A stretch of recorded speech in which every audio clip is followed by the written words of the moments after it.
find out that you find yourselves in a communication snafu. That means communication was the key to really the understanding of who you're dealing with, the buyer.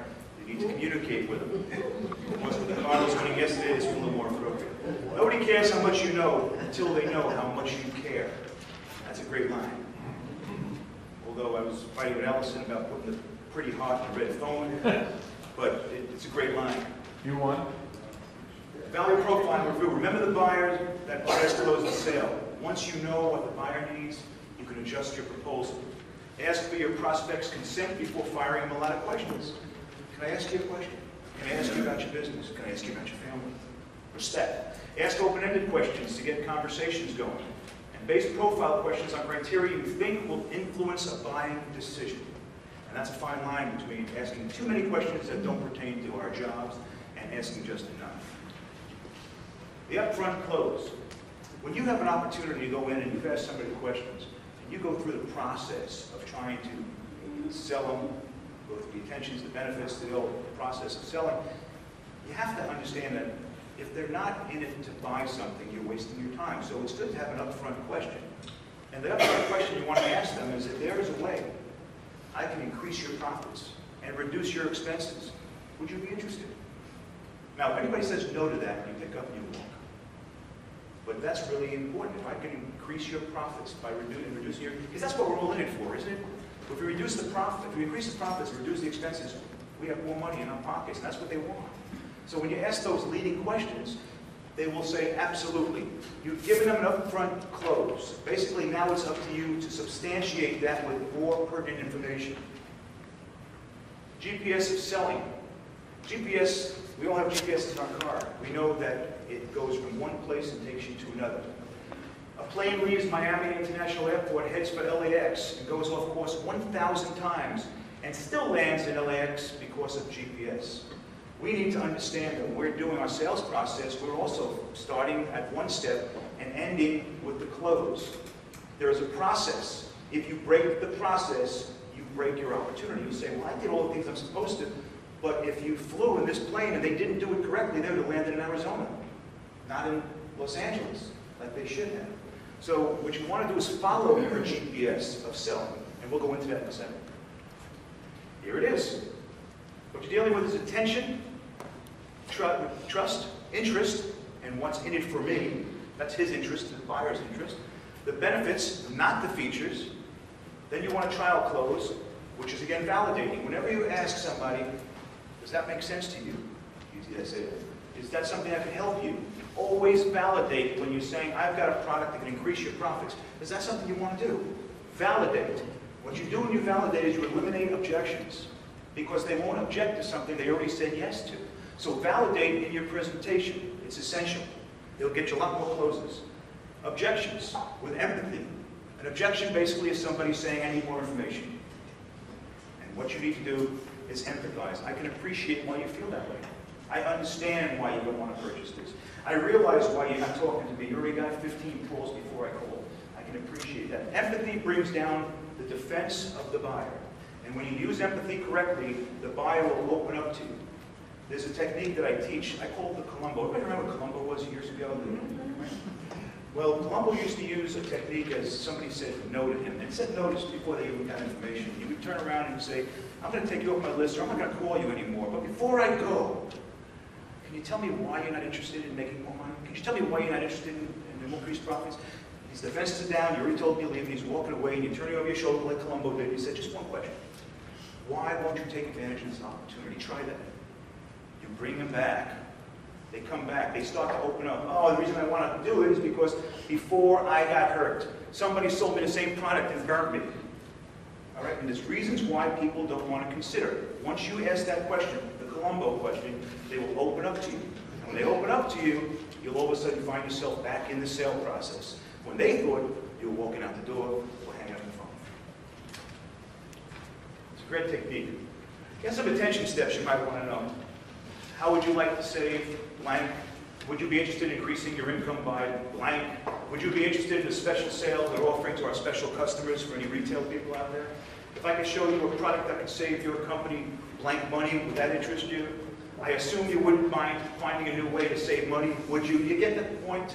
You're asking leading questions that people will not say no. And if they say no, and you're picking yourself up, what do? You hit them with the Columbo. Why won't you take advantage of this opportunity? Then they'll tell you why, you're backing a sale, and you're making money. Benefits. They're outcomes.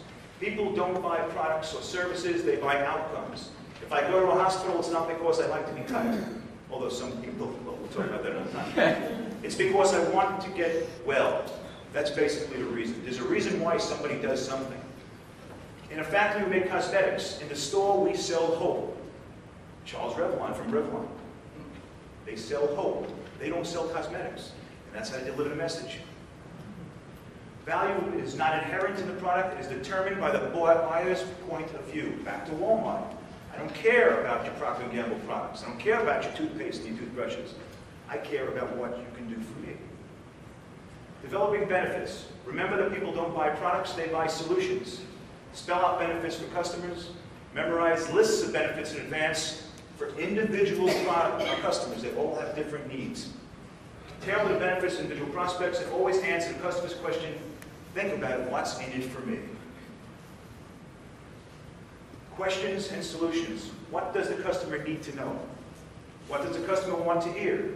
What benefits will the customer value most? What information would help the customer make a decision? Are we getting this now? We understand it's all about the customer. It's not about you and your products. It's about what they want and how they would perceive your customer, your products delivered to them, and how if they can't buy it, they will suggest it to somebody else because of the relationship and rapport you're building. Objections. Expressions of interest, requests for more information, and they're basically buying questions. How do you handle objections? The golden opportunity is to identify and meet the customer's needs. Use the 4-step process below, which is listen, repeat the objection. So what you're telling me is, analyze the objection, empathize on the objection, and then answer the objection. I can appreciate what you're saying, it's a buffer.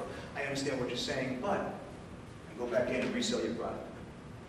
What is closing is deciding to act, committing to move forward, agreeing to own your product or service, and becoming a customer. Closing isn't the end sale, it's the beginning of the customer relationship. It continues. There's more of a need to retain customers today than getting new ones. We're losing customers right and left. Customer service is pathetic out there. We moved from cell phone carrier to cell phone carrier with the same complaint. They couldn't care about me at all. We moved from different doctor's offices, from different solutions that we try to buy and say, they're pathetic, they didn't service me, and you're trying to find that one place where you can say good things about the people you're working with, correct? How many times you walk around saying, man, there was great service given to me by these people, and you try to tell other people to use that service because it's not inherent as much as we like it to be today.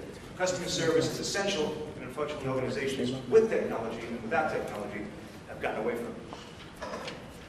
The trial close. I like to ask trial close almost to my second question. Back to, if there was a way I could increase your profits, if there was a way my product can work for you, we'll make a deal.